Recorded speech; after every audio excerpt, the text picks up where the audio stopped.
Hey everyone, and welcome back for another depth dive. Today we're going to be talking about something super interesting. Um, it's called neural image compression. Ooh, that sounds complicated. It kind of is, but also kind of isn't. Basically, it's all about using AI, artificial intelligence to Mhm. like shrink down those huge picture files we all have. Like make them smaller. Yeah, way smaller. And the crazy thing is, it does it without making the picture look all blurry and pixelated. So like way better than like zipping a file or something. Exactly. Like Oh, way, way better. wow. So what's the catch? There's got to be a catch. Well, you're right, there is a catch. It's all based on these neural networks. Oh, those things. Yeah, and as we're learning these neural networks, they can be kind of tripped sometimes, especially with something called adversarial attacks. Adversarial attacks, like in a video game. Kind of like that, but in the real world. And that's what we're diving into today. How secure is this new image compression technology? Okay, I'm starting to see why this is a big deal. Yeah, it's huge, especially because we're not just talking about any old technology here. Right. We're talking about JPEG AI. You know JPEG, like the thing that all our pictures are saved as? Oh, yeah. Cool. Hmm. JPEG AI, that's like the next generation. And it's on track to become the like worldwide standard for image compression. So like every phone and computer and everything will be using it. Exactly. It'll be everywhere. Okay, so then, yeah, we better make sure it's secure. Right. So can you break down like what an adversarial attack would even look like? Sure. So imagine you have a picture, right? Okay, got it.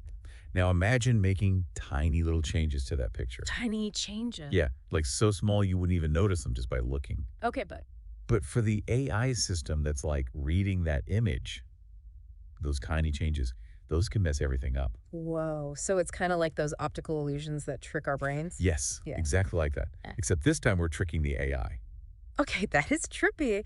So these tricks, are they like harmless fun or what? Oh, no, not at all. We've seen adversarial attacks cause some serious problems. Like, think about those facial recognition systems they use at airports. Someone could trick one of those with an adversarial attack. That's kind of scary. It is. Or imagine self-driving cars. Oh no. What if the AI in a self-driving car misinterprets a road sign because of an adversarial attack? That's a disaster waiting to happen. Exactly. Huh. So the big question is, how vulnerable is JPEG AI to this kind of manipulation? That's what we're here to find out. But before we get into all that, maybe we should like take a peek under the hood of JPEG AI. How does it actually work? So at its core, JPEG AI uses a four-step process. It's called analysis transform, quantization, entropy coding, and synthesis transform. Whoa, okay, slow down there. That's a lot of big words. Haha, sorry. Let me try to explain it in a way that makes sense. Please. Okay, so imagine you're baking a cake. I love cake. The analysis transformed is like carefully listing out every ingredient and every step in the Yeah, recipe. got it. Then quantization, that's like figuring out which ingredients and steps are absolutely essential, like the ones you can't skip without ruining the cake. Okay, makes sense. Entropy coding, that's like writing that streamlined recipe in shorthand so it takes up less space. Oh, smart. And finally, synthesis transform. Yeah. It's like putting it all back together and hopefully ending up with a delicious cake. Okay, I get it. So JPEG AI, it has this recipe for compressing an image. And now these researchers are trying to figure out if someone can like slip in some bad ingredients and mess up the final cake. Exactly. And they're also trying to see how JPEG AI's recipe stacks up against other recipes, right? Like, is it the toughest cake on the block or what? You got it. So what did they find? Well, this is where it gets interesting. I'm listening. JPEG AI, especially the newer versions, it actually showed pretty good resistance to a lot of the attacks, especially when compared to some of the other ways of doing neural image compression. So JPEG AI is a tough cake. It is, but that doesn't mean it's invincible. Okay, so it's not a perfect cake just yet. What kind of weaknesses did they find? What were the bad ingredients that seemed to work? Well, some attacks were definitely more effective than others. For example, attacks that targeted the brightness of an image, or what's technically called the luma component. Those seem to cause more problems for JPEG AI. Huh, interesting. So it's not just about making the image like blurry or distorted. It's about like finding these specific weaknesses in how JPEG AI works. You got it. Wow. And here's the thing. The impact of these attacks, it wasn't limited to just making the image look bad. They also often ended up increasing the size of the compressed file. Wait, really? Yeah. Isn't that weird? So the attack is making the compression less efficient. Exactly. Like it's injecting some kind of digital complexity into the image, making it harder for JPEG AI to shrink it down. Okay, I'm starting to see why this is such a big deal. Yeah, it is. So, how do the researchers measure like how badly an image gets messed up by one of these attacks? So they use these things called delta quality metrics. Delta quality metrics. Yeah, think of it like a damage report for the image. Okay, so the higher the delta, the worse the You damage. got it. Got it. These metrics give researchers a precise way to quantify the difference between the original image and the image after it's been attacked. Okay, cool. So we've talked about how these attacks work and how their impact is measured, but I'm guessing researchers aren't just sitting back and letting these attacks run wild, right? Oh, of course not. There's a whole other side to this research. Okay, tell me more.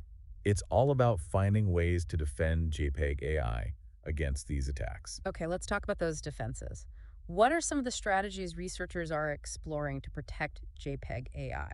Well, there are a lot of different approaches. Some are simple, some are more complex, but they all basically revolve around the same idea, making it harder for attackers to find and exploit those vulnerabilities in JPEG AI. So it's like a shield for JPEG AI. Yeah, that's a great way to put it. So give me some examples. Okay, so one of the simplest defenses is called reversible transformation. Imagine scrambling the image in a predictable way before compressing it, and then unscrambling it afterward. So it's like putting the image through a secret decoder ring before sending it off. Yeah, something like that. These reversible transformations, they can make it much harder for attackers to target specific parts of the image. Because the layout has changed. Exactly. Interesting. So even simple techniques like that can make a difference. Oh yeah, for sure. But then there are the more advanced defenses. Ooh, tell me about those. Okay, so one that's really interesting is called diff-pure. It uses a type of AI called a diffusion model to basically clean up the image before it goes through this compression process. Clean it up. How? So imagine it like this. You have a perfectly clear glass of water, Okay. and you drop a tiny bit of ink into it. Oh. The ink spreads out, right? Diffuses. Yeah. And eventually the whole glass of water is tinted. A diffusion model works in reverse. It starts with that tinted glass, that noisy data, and gradually removes the ink, the noise, until you're left with clear water again. Whoa. Okay, so in this case, the ink is the adversarial attack. Exactly. Diff-pure uses this diffusion process to remove those tiny malicious changes that the attacker embedded in the image. So diff cure is like a bouncer at the door, making sure only the good stuff gets in. Perfect analogy. Awesome. Hmm. So we've got this amazing new image compression tech, but it's not without its vulnerabilities. And researchers are in this ongoing battle to protect it. That's a great summary. And this battle, it has implications far beyond just JPEG AI. We're really talking about the security of AI systems in general, which is something we'll delve into in the next part of our deep dive. Can't wait. All right, welcome back. So last time we were talking all about the vulnerabilities of JPEG AI and all the cool ways that researchers are trying to protect it from those adversarial attacks. Yeah, it's some pretty wild stuff, right? It is. And I have to admit, it's way more complex than I thought it would be. Yeah, it really is. You know, as researchers dive deeper, they're finding all these like little nuances Oh, yeah, for sure. about how JPEG AI actually works and how attackers are trying to exploit it. Yeah, and the attackers are getting pretty clever, too. They are. Speaking of nuances, you mentioned that JPEG AI, like most software, comes in different versions. Right. Yeah. So did the researchers test out those different versions to see if they were like equally vulnerable? That's a great question. And yeah, they actually did. Cool. They tested 3 different versions of JPEG AI, version 4.1, 5.1, and the latest one, which is 6.1. Okay. And were there any big differences in how they held up against the attacks? Well, you'll be glad to know that newer versions of JPEG AI are much tougher to crack, especially 6.1. Oh, that's good to hear. It is, especially since 6.1 is going to be the one everyone uses pretty soon. Right. So the developers are actively working to improve JPEG AI's security. Yeah, exactly. They're constantly updating it and making it better. That's good. But I guess it also means we need to keep testing it right with every update, Oh, absolutely. just to make sure it's still secure. Yeah, you can never really let your guard down in cybersecurity. True that. So, okay, let's dive into the actual attacks themselves. What are the weapons that researchers are using in this like digital arms race? So there are actually quite a few different types of attacks. Some of them are designed to just like completely mess up the image quality, make it look as bad as possible. Oh, wow. So just like totally ruin the image. Yeah, exactly. Like imagine trying to look at a photo and it's just a jumbled mess of pixels. That would be frustrating. It would be. But then there are other attacks that are even more sneaky. Ooh, tell me more. These attacks target the compression efficiency itself. What does that mean? Okay, so remember how we talked about how JPEG AI is all about making image files smaller? Yeah. Well, these attacks, they try to make the compressed files much bigger than they should be. Why would an attacker want to do that? Well, it's all about causing disruption. Think about it if you can make the compressed files huge. You can overload storage systems and cripple networks that rely on fast image transmission. Oh, I see. So it's like creating a digital traffic jam Exactly. by making all the cars on the highway way bigger than they need to be. Perfect analogy. Haha. Yeah. It's basically a denial of service attack. Denial of service. So it's not just about ruining the image, it's about disrupting the whole system. Right. And here's what's even more interesting. Even some of the attacks that weren't specifically designed to increase the file size, they ended up doing it anyway. Wait, what? How does that happen? It seems like when you mess with the image data at such a fundamental level, you're kind of accidentally adding complexity that makes it harder to compress. That's so weird. So, okay, we've got these researchers who are like digital detectives, I like that. figuring out how these attacks work and how to measure their impact with those delta quality metrics you mentioned. Right, those are important. But then we've also got the defenders. Yeah, the security engineers. The ones who are constantly trying to stay one step ahead by building those defenses into JPEG AI. Exactly. And we talked about some of those defenses earlier, Yeah. like those reversible transformations where you like scramble the image before you compress it. Right, like flipping or rotating the image. Yeah, I get the basic idea, but I'm still kind of curious. Like, how does simply flipping an image actually protect it from an attack? Okay, so remember how we talked about how those attacks rely on very precise manipulations? At the pixel level. Yes. Yeah. Exactly. They're looking for specific patterns and relationships within the image data. Mm. But if you change the arrangement of those pixels, even in a simple way like flipping or rotating, you're basically breaking those patterns. Ah, I see. So it's like changing the combination lock before the attacker can figure it out. Uh-huh. Yeah. That's a great way to put it. And then we have those more advanced defenses too, right? Right. Like diff pure. With the diffusion model. Yeah, that one's super cool. It is. Can you remind me again how diffusion models work? Sure. So imagine you have a perfectly clear glass of water, right? Okay. And you drop a tiny bit of ink into it. Okay. The ink spreads out right. It diffuses. And eventually, the whole glass is tinted. Right. A diffusion model works in reverse. It starts with that tinted glass, that noisy data, and gradually removes the ink, the noise, until you're left with clear water again. Whoa. Okay. So it's like untinting the water. Yeah, exactly. And in this case, the ink is the adversarial attack. You got it. DiffPure uses this diffusion process to basically clean up the image before JPEG AI even sees it. So it's like filtering out those bad ingredients before they can do any damage. Exactly. That's pretty amazing. It is. But it's important to remember that this is all still very much research in progress. As attackers come up with new tricks, researchers need to come up with new defenses. Right. It's that constant arms race. Exactly. It never ends. But beyond this arms race, there's something even bigger going on here, right? Oh yeah, definitely. This research on JPEG AI, it's telling us something about the nature of AI in general. It is. It's like a window into how AI works and how it can be manipulated. So what's the takeaway here? Well, if we can trick a system as sophisticated as JPEG AI, which is these tiny little changes to an image, Right. what's to stop someone from doing the same thing to other AI systems? Systems that process different types of data. You mean like audio or text? Totally. Whoa, so someone could like manipulate a voice recording to make it sound like someone said something they never did. It's possible, yeah. Or like change the meaning of a document without leaving any obvious trace. That's right. Okay, that is scary. It is. And it's not just theoretical, right? People are actually trying to do this stuff. Oh, yeah. Absolutely. Wow. It's a whole new world of potential threats and vulnerabilities that we need to be aware of. So it's not just about protecting data anymore. No, it's about protecting truth. Wow. Okay, I think we need to take a break here and process all of this. We'll be back in a few minutes for the final part of our deep dive. All right, welcome back to the deep dive.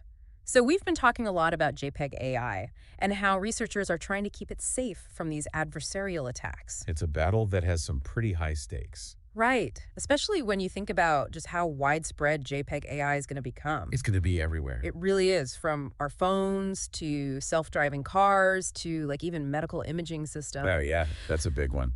So what happens if those systems start getting tricked by these adversarial attacks? Like, what's the worst case scenario here? Well, it depends on the application, but the consequences could be really serious.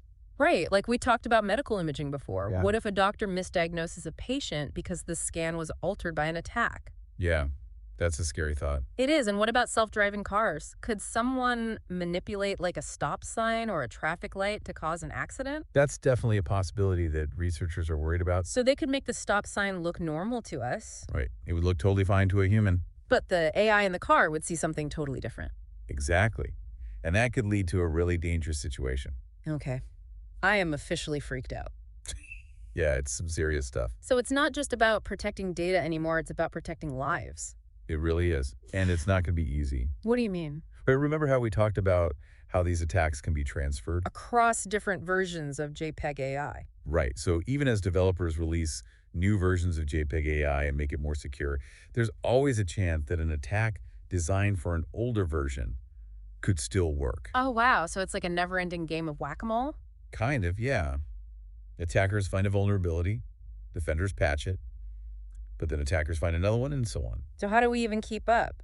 Well, that's the million-dollar question. Yeah. It's going to require a lot of collaboration between developers, security experts, and policymakers. Right. Everyone needs to work together to figure out how to make AI more secure. Exactly. But beyond this immediate battle, there's something bigger going on here, right? Oh, yeah, definitely. This research on JPEG AI, it's not just about images. It's about the future of AI as a whole. So what's the big takeaway here? What should our listeners be thinking about? Well, I think the most important thing is to remember that AI is a tool. Okay. And like any tool, it can be used for good or for bad. Right. We need to be aware of the potential risks of AI as well as its benefits. So we can't just blindly trust that AI is always going to be used for good. Exactly.